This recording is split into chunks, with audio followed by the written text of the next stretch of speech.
Pare de plantar hortênsias utilizando métodos falhos. Isso não é um exagero dramático. É uma questão de eficiência biológica. Todos os anos, milhares de cultivadores cometem os mesmos erros de procedimento.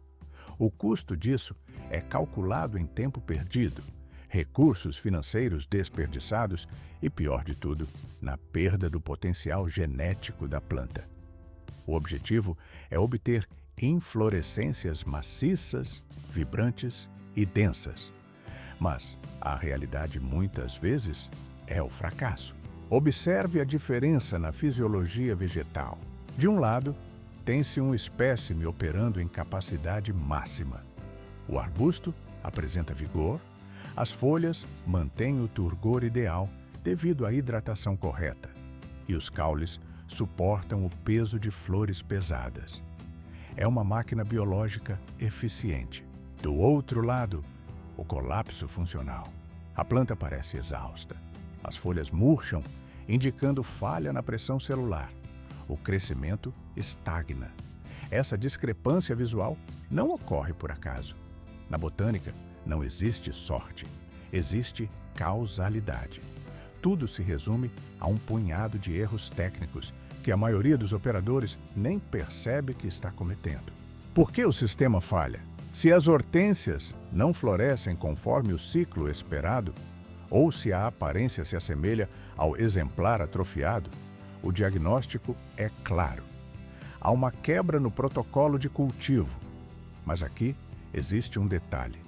Uma vez identificada a variável incorreta, o cultivo de hortênsias de alta performance deixa de ser um mistério.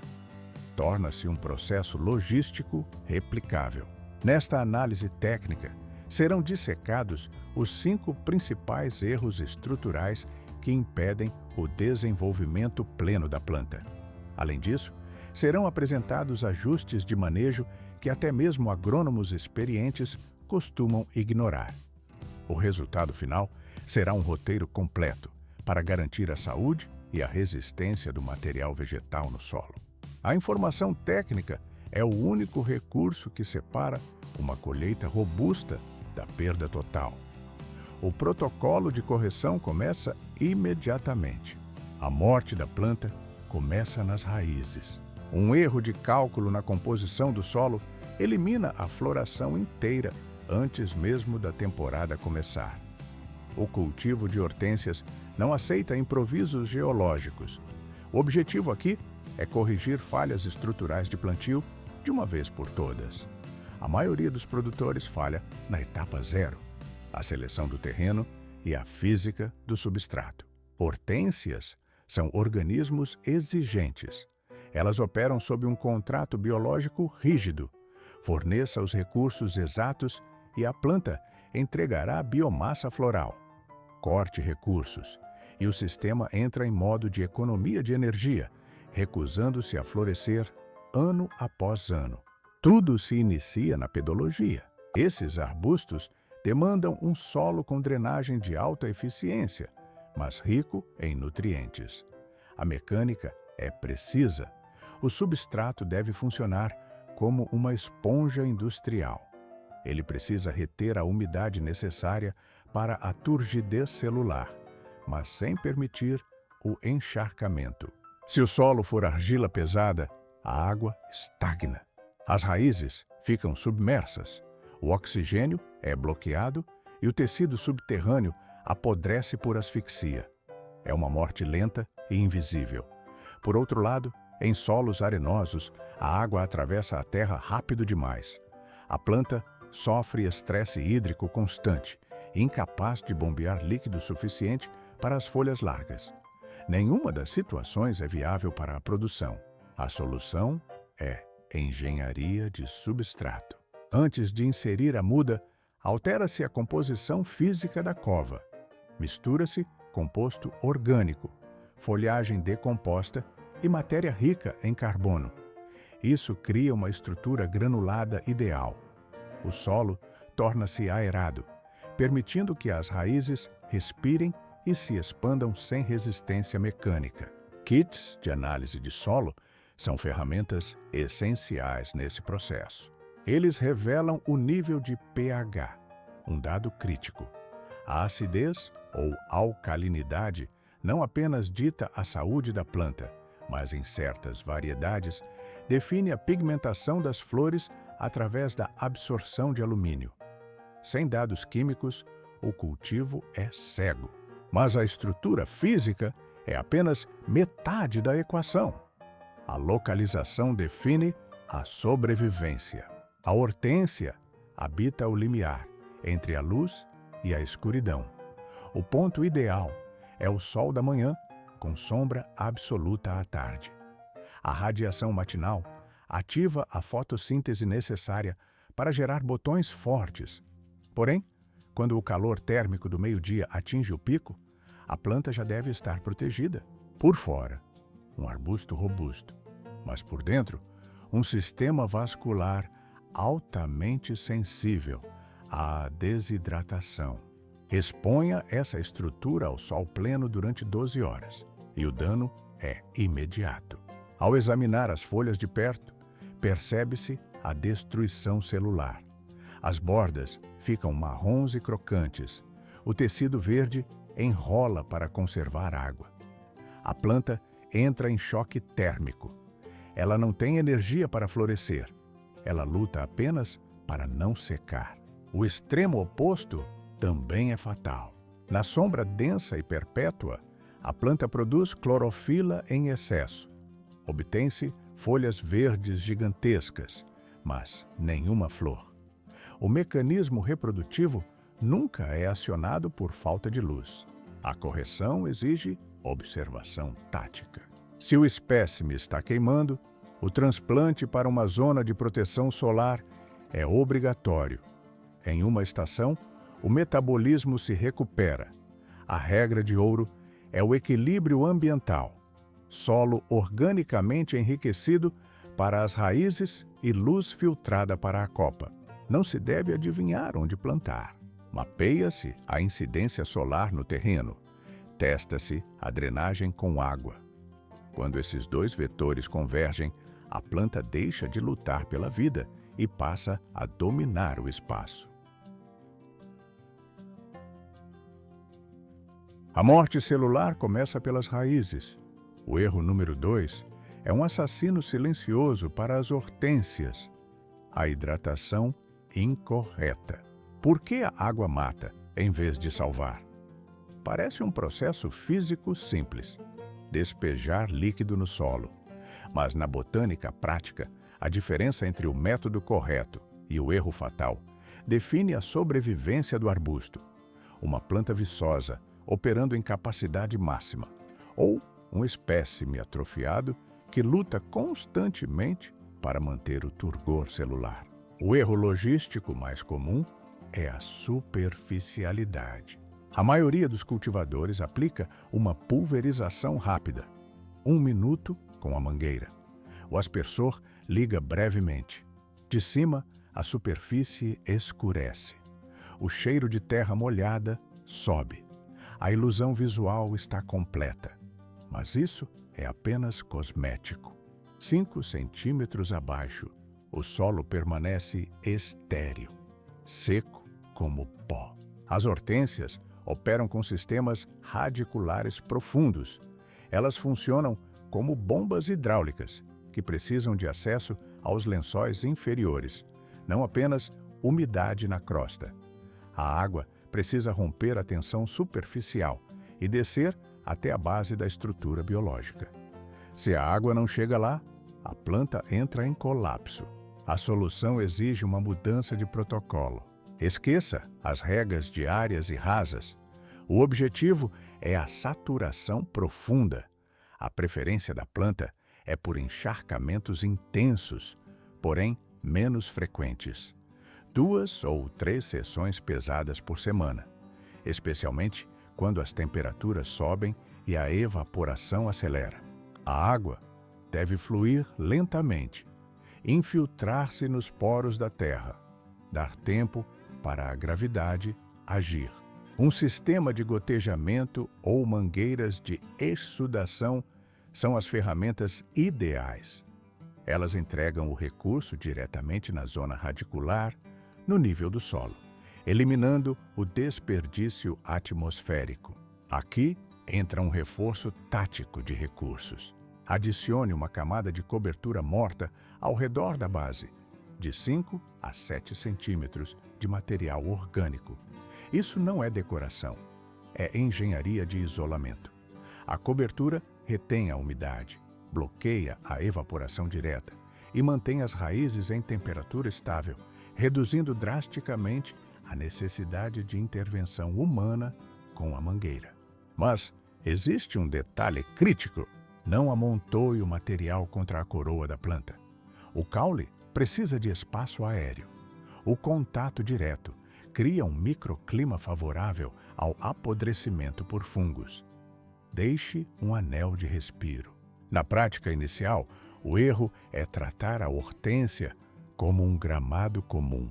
Pulverizações rápidas todos os dias, apenas o suficiente para escurecer a terra.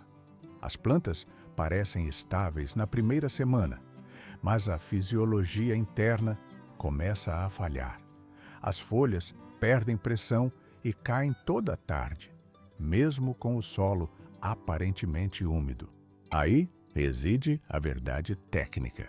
A irrigação rasa treina as raízes incorretamente. Por fora, uma planta verde, mas por dentro, o sistema radicular para de descer e começa a subir, buscando a água na superfície. Isso torna a planta extremamente vulnerável ao calor e à seca. As raízes cozinham no topo do solo. Ao corrigir o método para uma irrigação lenta e profunda, a resposta biológica é imediata. A diferença é total. As folhas recuperam a rigidez estrutural. As flores sustentam a cor e a forma por muito mais tempo. Não é sobre frequência, é sobre penetração vertical. Garanta um suprimento constante nas camadas inferiores, proteja o solo com cobertura isolante e o sistema vascular da planta fará o resto. Assim, o arbusto prospera, indiferente à força bruta do sol de verão. Radiação solar intensa. Para a maioria das plantas, é estresse térmico. Para esta espécie, é combustível de alto desempenho. O mecanismo biológico aqui prospera onde outros secam, mas a manutenção esconde uma armadilha técnica. Por que um corte simples pode destruir toda a safra? Parece lógico: remover madeira morta, ajustar a geometria do arbusto, limpar a estrutura. Mas na botânica, a intuição frequentemente falha. Aqui existe um detalhe invisível. As hortênsias não operam sob um protocolo universal de floração. A fisiologia varia drasticamente entre as subespécies. Algumas ativam as gemas reprodutivas em madeira velha, outras exclusivamente em tecido novo. O erro de identificação é fatal para o ciclo. Se o produtor não conhece a genética da planta, a tesoura elimina 100% do potencial floral da temporada em um único movimento. Vamos analisar a engenharia interna. As hortênsias de folha grande e as de folha de carvalho operam no sistema de madeira antiga. O processo é lento e cumulativo. Os botões para o próximo verão são fabricados e armazenados nos caules que cresceram durante o ano atual. Eles entram em latência. Por fora, parecem apenas hastes secas e inertes, mas por dentro, o código genético da flor já está gravado e pronto para a ativação. Se a poda for realizada no final do inverno ou no início da primavera, ocorre uma sabotagem involuntária. O corte remove as futuras flores antes mesmo de elas existirem visualmente. O resultado é um arbusto vigoroso, cheio de folhas verdes e clorofila, mas estéril. Nenhuma cor. Apenas biomassa vegetativa consumindo recursos do solo. A logística muda completamente com outras variedades. Do outro lado do espectro, temos as hortênsias paniculadas e as lisas. A estratégia aqui é velocidade de reação. Elas florescem em madeira nova. As gemas se formam exclusivamente no tecido fresco e macio que emerge na primavera. A biologia é agressiva. Isso permite uma poda severa no final do inverno sem riscos. A planta não depende de reservas estruturais antigas. Ela regenera a estrutura e produz flores no mesmo ciclo solar. O corte, neste caso, estimula. A resposta é uma carga floral densa meses depois. Mas como distinguir os mecanismos sem um laboratório? A etiqueta técnica no momento da compra é o método seguro de rastreamento. Se o registro foi perdido, observa-se o ciclo temporal no campo. Floração precoce na temporada indica dependência de madeira velha. Floração tardia, no auge do verão, sugere formação rápida em tecido novo. É uma questão de cronometragem biológica. Um estudo de caso ilustra o risco econômico e visual. Considere um espécime de folha grande estabelecido no solo há anos. O sistema radicular era robusto, extraindo nutrientes de camadas profundas. No início da primavera, foi aplicada uma intervenção proativa, poda de limpeza e formatação. O objetivo era otimizar a planta. O cálculo estava errado. Naquele ano, a produção foi nula. A planta gerou quilos de folhagem, bombardeou as células com água, mas não entregou o produto final. O corte havia removido todas as gemas latentes. Foi um ano inteiro de recursos desperdiçados em um arbusto verde e mudo. Esse erro estatístico é um dos mais frequentes na agronomia prática de jardinagem. A regra de ouro é o conhecimento taxonômico antes da intervenção mecânica. Para variedades de madeira velha, a poda ocorre imediatamente após a floração. O corte deve ser feito antes que a planta inicie o ciclo de dormência dos novos botões. Para a madeira nova, o final do inverno ou início da primavera é o período operacional correto. Um erro de calendário custa 365 dias de espera.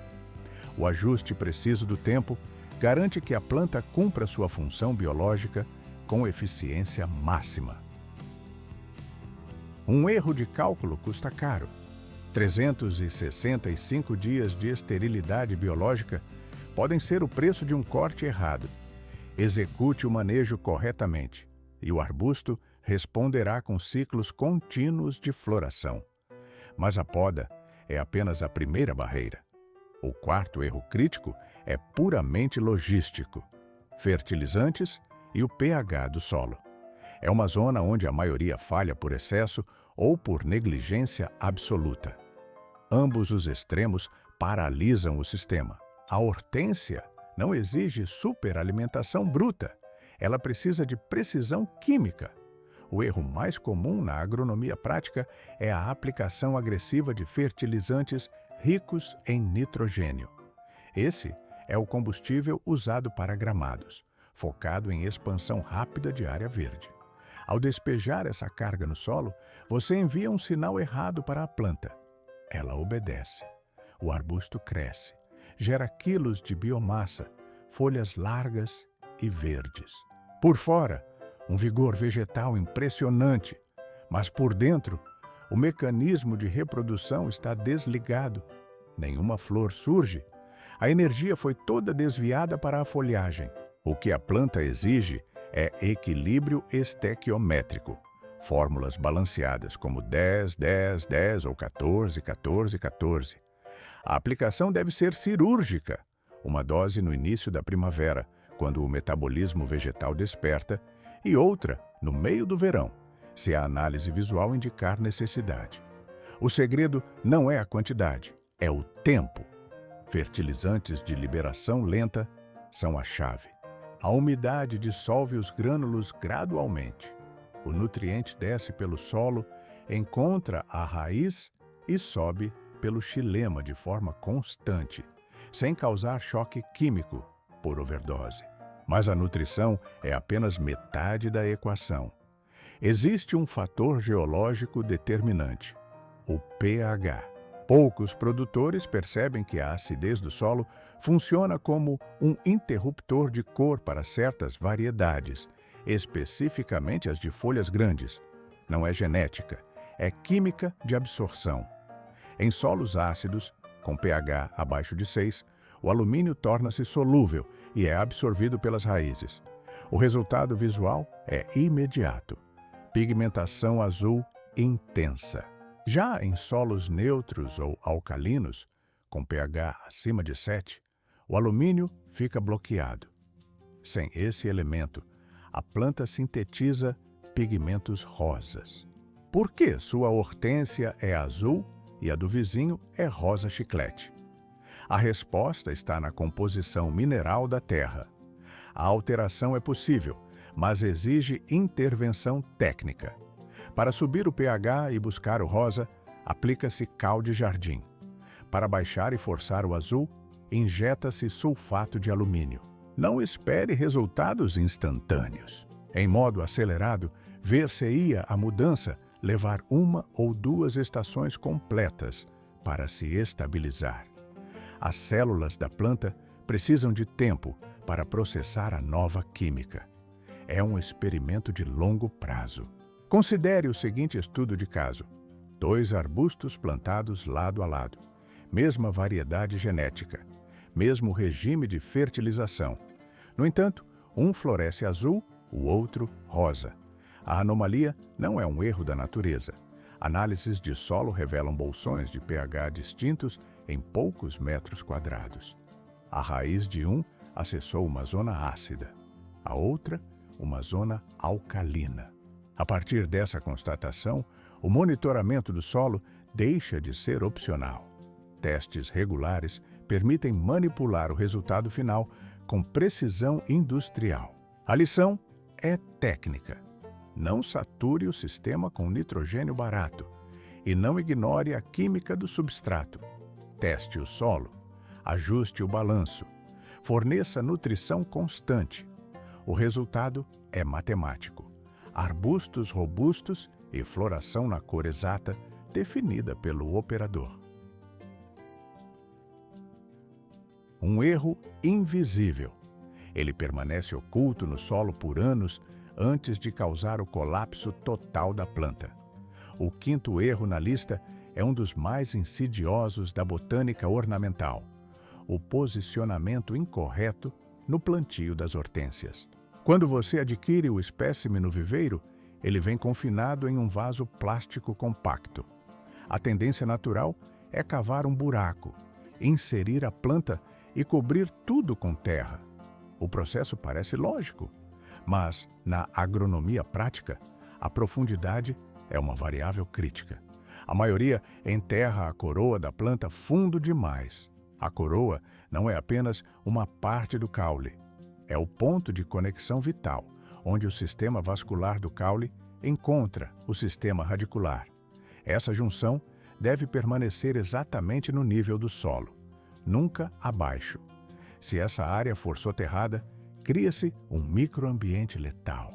A terra úmida, em contato constante com a coroa, impede a respiração dos tecidos. Por fora, o solo parece firme e saudável, mas por dentro, a umidade acumulada inicia um processo silencioso de necrose e apodrecimento. Uma vez que a podridão se instala na base, a planta perde a capacidade de transportar nutrientes. O arbusto inteiro entra em modo de sobrevivência e começa a falhar. A regra técnica é absoluta: mantenha a coroa na superfície. Ao preencher a cova de plantio, o topo do torrão original deve estar perfeitamente nivelado com o terreno adjacente, nem 1 centímetro abaixo. Agora, analisamos a logística espacial. No estágio inicial, as hortênsias parecem pequenas e inofensivas, mas o código genético dessas plantas prevê uma expansão maciça de biomassa. Elas se tornam arbustos volumosos e dominantes. Jardineiros impacientes costumam ignorar essa projeção futura. Eles compactam as mudas, buscando um impacto visual imediato, preenchendo o canteiro rapidamente. Mas o tempo cobra o preço. 3 anos depois, O que era um jardim vira uma zona de competição feroz por recursos. As plantas lutam por oxigênio e luminosidade. A folhagem densa bloqueia a circulação do vento.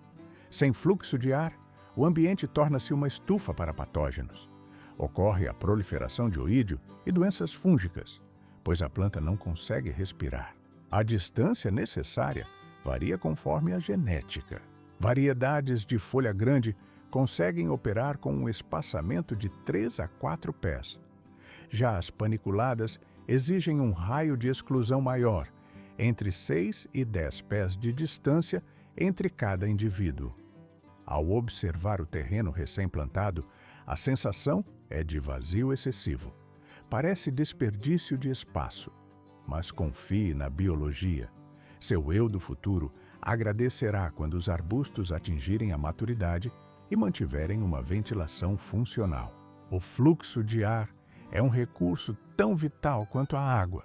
Sem ventilação cruzada, você convida o desastre fúngico e estresse fisiológico. A planta nunca atinge o pico de produtividade. Eu cometi esse erro de cálculo técnico no início. Plantei 3 hortênsias em uma formação triangular apertada. A intenção era criar volume denso. No primeiro ciclo, o resultado visual foi aceitável. No terceiro ano, o sistema colapsou. O espaço era tão exíguo que 2 plantas competiam agressivamente, apresentando folhas amareladas e cloróticas. O espécime do meio, privado de luz e ar, praticamente desapareceu. A solução exigiu trabalho pesado, escavação total e reposicionamento com o espaçamento correto. De repente, com acesso aos recursos, todas recuperaram o vigor. O resumo da operação é direto. Não asfixie a cultura. Plante na profundidade correta para evitar a necrose da coroa. Respeite a área de projeção dos galhos para garantir a circulação atmosférica. O resultado será um mecanismo biológico saudável, capaz de florescer ciclo após ciclo. 6 protocolos de controle. Isso é o que separa uma planta viva de um amontoado de biomassa morta. Já analisamos as falhas estruturais que causam o colapso das hortênsias. Mas antes de encerrar, é necessário estabelecer um regime de manutenção técnica. Não encare isso como dicas de jardinagem. Considere um checklist operacional de sobrevivência. São hábitos que, se executados com disciplina mecânica, garantem a produtividade biológica ano após ano. Primeiro pilar: o solo. A base precisa de drenagem agressiva combinada com matéria orgânica rica. Ao adicionar composto, cria-se um substrato, onde as raízes não apenas sentam, mas penetram. Raízes saudáveis funcionam como motores de sucção. Elas extraem minerais brutos da terra para sustentar a estrutura superior. Sem essa fundação técnica, a planta entra em falência sistêmica, antes mesmo de tentar florescer. Segundo, a hidrologia. Por que a rega superficial é um erro técnico? Porque a água evapora antes de nutrir. A irrigação deve ser uma saturação profunda e constante. Isso força o sistema radicular a cavar verticalmente em busca de reservas. Não provoque a planta com borrifos rápidos. Em modo acelerado, vê-se: as raízes descem como âncoras, buscando estabilidade. E o isolamento é vital.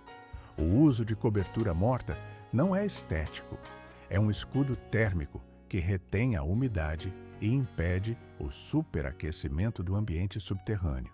Terceiro, a gestão da radiação solar.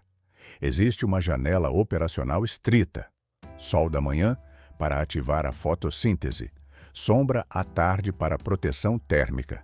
Esse é o ponto de equilíbrio energético. O excesso de radiação ultravioleta queima o tecido celular das folhas, causando necrose.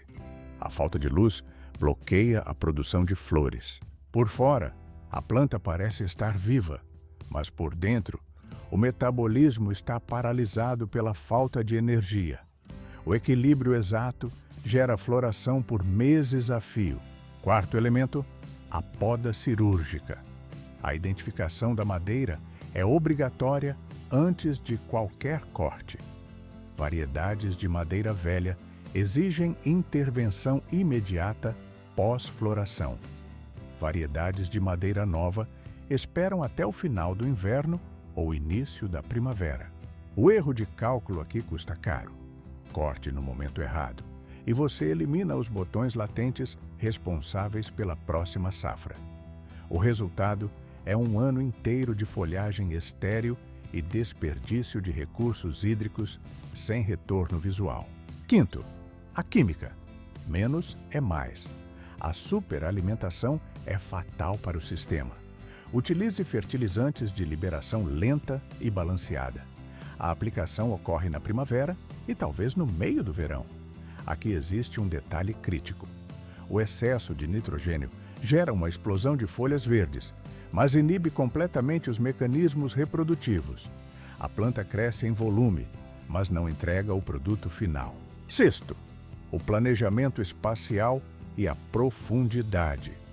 A coroa da raiz deve ficar no nível do solo, jamais enterrada, sob risco de asfixia dos tecidos.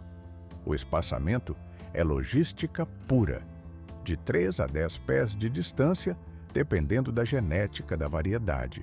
Hoje, a muda parece insignificante, mas em alguns anos ela exigirá território para expandir. O adensamento excessivo cria competição por luz e nutrientes, enfraquecendo todo o sistema. Ao seguir esses 6 parâmetros, elimina-se a variável do acaso. O estresse hídrico diminui. A eficiência metabólica aumenta. O resultado final é um organismo que cumpre sua função biológica com precisão máxima. A regeneração vegetal é uma certeza biológica. A cada novo ciclo solar, a planta retorna com maior volume de biomassa e capacidade estrutural, mas apenas se as condições ambientais forem respeitadas. O sucesso no cultivo não é acidente, é a soma de variáveis controladas. Revisamos aqui o protocolo técnico para evitar o colapso do sistema. Erro número 1. Localização e substrato inadequados. O solo não é apenas terra. É uma matriz que precisa ser rica em matéria orgânica e possuir drenagem hidráulica eficiente. A planta exige umidade, mas o encharcamento provoca asfixia radicular. A exposição à luz deve ser calculada com precisão matemática. Fótons da manhã ativam o metabolismo. A radiação da tarde destrói os tecidos. O equilíbrio entre luz e sombra define a sobrevivência celular. Erro número 2. Irrigação superficial inconsistente. A água deve penetrar nas camadas geológicas inferiores. O sistema radicular não se desenvolve se a umidade permanecer apenas nos primeiros centímetros de terra. É necessário um encharcamento profundo algumas vezes por semana. A cobertura morta atua aqui como um isolante térmico vital, protegendo as raízes contra a evaporação excessiva e mantendo a estabilidade térmica do subsolo. Erro número 3. Intervenção cirúrgica no momento errado. A poda exige conhecimento da anatomia da madeira. Distinguir entre madeira velha e madeira nova é imperativo. Um corte precipitado remove as gemas latentes onde as flores se formariam. Ao eliminar esses pontos de crescimento, perde-se a floração de toda uma temporada. A planta sobrevive, mas a função reprodutiva é anulada. Erro número 4. Desequilíbrio químico. O excesso de fertilizante cria uma salinidade tóxica que queima as raízes capilares por osmose reversa. O pH do solo dita a disponibilidade de íons de alumínio. Em ambiente ácido, a pigmentação muda. Sem testes químicos e fertilizantes de liberação lenta, o jardineiro opera no escuro. Erro número 5. densidade e profundidade incorretas. Enterrar a coroa da planta bloqueia a troca gasosa na base do caule. O tecido apodrece. Plantar os arbustos muito próximos cria uma zona de estagnação de ar. Sem ventilação, fungos patogênicos colonizam as folhas. A planta precisa de espaço físico para a expansão arquitetônica. Existem ainda os fatores externos. Raízes de árvores grandes competem agressivamente por recursos hídricos. O congelamento invernal rompe as paredes celulares se não houver proteção. A análise de solo fornece os dados brutos necessários para a correção de nutrientes. Juntos, esses parâmetros transformam um espécime frágil em uma máquina biológica dominante. A troca de informações sobre falhas operacionais é fundamental para a agronomia prática. Identificar se o erro estava na irrigação, na poda ou na incidência solar permite o ajuste fino do manejo. A experiência acumulada evita a repetição de falhas e otimiza o tempo de cultivo. O acesso contínuo a protocolos técnicos garante que o jardim funcione como um sistema produtivo eficiente. Compartilhar dados com outros produtores fortalece a base de conhecimento coletiva. A aplicação rigorosa destas diretrizes gera resultados visíveis. Quando o protocolo é seguido, a resposta fisiológica da planta é imediata. A floração massiva não é um milagre. É a consequência inevitável da gestão correta de recursos